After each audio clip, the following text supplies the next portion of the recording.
ఆయిలమ్మ సంతాప సభకి వచ్చిన ఉద్యమకారులు, మిత్రులు, ఉస్మానియా యూనివర్సిటీ విద్యార్థి సంఘాల నాయకులు మరియు వాళ్ళ బంధువులు, ఈరోజు శ్రీకాంత్ వాళ్ళ అమ్మ గురించి మాట్లాడుకుంటున్నామంటే, నాకు శ్రీకాంత్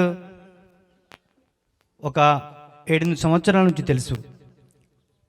ఆయన కూడా విద్యార్థి సంఘంలో స్వారోస్ అనే సంస్థలో సుదీర్ఘకాలం పనిచేసినటువంటి విద్యార్థి నాయకుడు. అటువంటి సందర్భంలోనే బాబాసాహెబ్ను కూడా అధ్యయనం చేసే అవకాశం వచ్చి ఉంటుంది. మరి ఆయన ఈరోజు ఇంతకుముందు అన్న చెప్పినట్టు ఒక లోతైన అధ్యయనం లేకుండా ఈరోజు ప్రజా ఉద్యమంలో శ్రీకాంత్ తమ్ముడు ఉన్నాడు కాబట్టి ఇంతమంది ఉద్యమకారులు వచ్చారు. అంటే ప్రజల గురించి పనిచేసే వాళ్ళు, ప్రజల గురించి పాడేవాళ్ళు, ప్రజల గురించి మాట్లాడే వాళ్ళకి మద్దతు ఎప్పటికీ ఉంటుందని నిదర్శనమే ఈరోజు ఇంతమంది అభిమానులు, ఇంతమంది అన్నదమ్ముల్లాగా, సొంత అన్నదమ్ములు, సొంత కులం వాళ్ళు వేరే వేరే పనుల్లో ఉన్నప్పటికీ ఇంతమంది వచ్చారంటే తమ్ముడు రాజ్యాన్ని ప్రశ్నించే కోణం, రాజ్యాంగం ఈ దేశంలో, ఈ రాష్ట్రంలో ఇంప్లిమెంట్ అవుతలేదు, ప్రశ్నించేవాడిని రకరకాల ముద్రలు వేసి అరెస్టులు చేసి జైల్లో పెడుతున్నారు. అయినప్పటికీ మరి ఈ ప్రాంతమంతా కూడా మెదక్ జిల్లాలో ఈ ప్రాంతమంతా ఉద్యమాల కిల్లా. ఆ ఉద్యమాలను ప్రాక్టికల్గా అనుభవించి అంబేద్కర్ను అధ్యయనం చేసిన తర్వాతనే ఇటువంటి ఉద్యమకారులు పుట్టుకొస్తారని చెప్పేసి మేమైతే భావిస్తూ ఉన్నాం. ఇక్కడ ఉన్న వాళ్ళందరూ కూడా గ్రామీణ ప్రాంతాల నుంచి వచ్చి ఆయా రంగాలలో ఈరోజు వెలుగుతున్న వాళ్ళు, ప్రజల తరపున మాట్లాడుతున్న వాళ్ళు, ప్రశ్నిస్తున్నటువంటి వాళ్ళు, వాళ్ళ తల్లిదండ్రులు.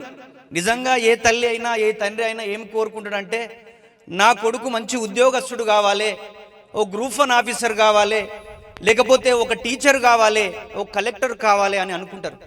కానీ ప్రజల గురించి త్యాగం చేసే వాళ్ళు కొంతమంది ఉంటారు. ఆ కొంతమంది గురించి ఇంతమంది, కొన్ని వేల మంది, లక్షల మంది మాట్లాడుకుంటారు అంటే నిజంగా ఆ తల్లిదండ్రులు ఈ ప్రజల గురించే వారిని ఉద్యమించమని చెప్పేసి ఆశీర్వదించారేమో అని కూడా అనుకోవాల్సినటువంటి అవసరం ఉంటుంది. చాలామందికి పేరు, ఉద్యోగం వస్తే పేరు రాదు. చాలామంది ఇక్కడ టీచర్లు ఉన్నారు, చాలామంది వివిధ ఉద్యోగ రంగంలో పనిచేస్తున్న వాళ్ళు ఉన్నారు. కానీ ఈరోజు శ్రీకాంత్ గురించి వీళ్ళందరూ వచ్చారంటే తమ్ముడు ప్రశ్నిస్తున్నటువంటి తీరు, తమ్ముడు మా రాజ్యాన్ని ఏ విధంగా భారత రాజ్యాంగం ఇంప్లిమెంట్ అవుతలేదో, ఈరోజు ఈ దేశాన్ని పెట్టుబడిదారి చేతుల్లో ఉండి ఏడ విధ్వంసం అవుతుందో అవన్నీ కూడా మాట్లాడుతూ ఉన్నాడు, ఆయన ప్రోగ్రాం చేస్తూ ఉన్నాడు. అందులో తల్లి అందరికీ మనం వచ్చిన వెంటనే అన్న వాళ్ళందరూ కూడా అమ్మ గురించి పాడుతూ ఉంటే మా అమ్మ కూడా గుర్తుకొచ్చింది. ఎందుకంటే అందరం కూడా వ్యవసాయ కూలీలు, వ్యవసాయం చేసిన కుటుంబాల నుంచి వచ్చినటువంటి వాళ్ళం. నిజంగా అమ్మ కానీ నాన్న కానీ వాళ్ళ బాధ్యత చాలా గొప్పది.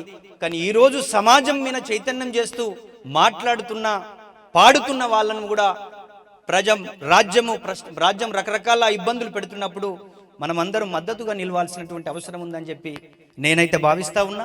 ముఖ్యంగా తమ్ముడు, అందరం ఇక్కడ అన్న వాళ్ళందరూ ఉన్నారు. తమ్ముడిని మాట్లాడుతున్నప్పుడు చాలామంది చాలా రకాల బెదిరింపులకు లోన్ చేసినప్పుడు నేను ఒకటే చెప్పా, తమ్ముడు మనం ప్రజలలో ఉంటున్నప్పుడు, ప్రజల తరపున మాట్లాడుతున్నప్పుడు మనకు ఆర్థికంగా ఇబ్బంది అవుతుంది, డబ్బులు ఉండవు చేతిలో. అంతేకాకుండా పోలీసు కావచ్చు, ఇంకోళ్ళు కావచ్చు, మనల్ని బెదిరించడానికి మీరు గది మాట్లాడుతున్నారు, అది రాజ్యాంగానికి వ్యతిరేకం, మిమ్మల్ని మేము చూసుకుంటామని రకరకాలుగా మాట్లాడుతున్న సందర్భాలు ప్రతి సందర్భంలో నాకు తమ్ముడు శ్రీకాంత్ చెప్పేవాడు. ఎప్పుడైనా భయపడకుండా ఉద్యమించి ప్రజల తరపున పోరాడేవాడు చివరి వరకు ఉంటారు. మేమందరం కూడా మేము ఉస్మానియాకు వచ్చినప్పుడు అటెంప్ట్ మర్డర్లు పెట్టి జైలు జీవితంకి చాలాసార్లు మాకును అక్కడున్న ఒక విద్యార్థి సంఘంతో పెద్ద ఎత్తున ఉద్యమాలు జరిగాయి. కోర్టుకు పోయిన రోజులు, ఒక కేసు అయితే 10 ఏళ్ళు నడిచింది.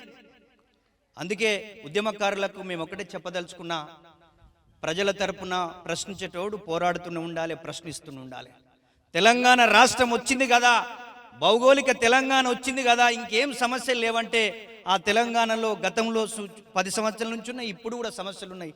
దాని మీద కొట్లాడుతున్నటువంటి వాళ్ళు, మాట్లాడుతున్నటువంటి వాళ్ళు, ఇంకా రాయాలనుకున్న వాళ్ళు రాయాల్సినటువంటి అవసరం ఉంటుంది.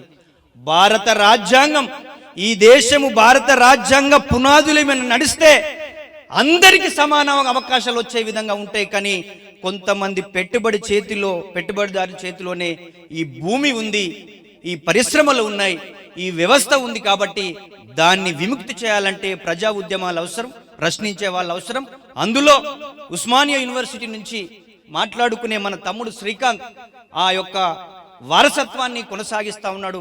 తమ్ముని కూడా మేమందరం వెనకాల ఉంటామని చెప్పేసి అని గుర్తు చేస్తూ, మిమ్మల్ని కన్న తల్లి గొప్పది, ఆమెకు నిజంగా మా అందరి తరపున కూడా ఆమెకు ప్రత్యేకమైన కృతజ్ఞతలు, మేము శ్రద్ధాంజలి ఘటిస్తున్నాం. Thank you very much. ఇప్పుడు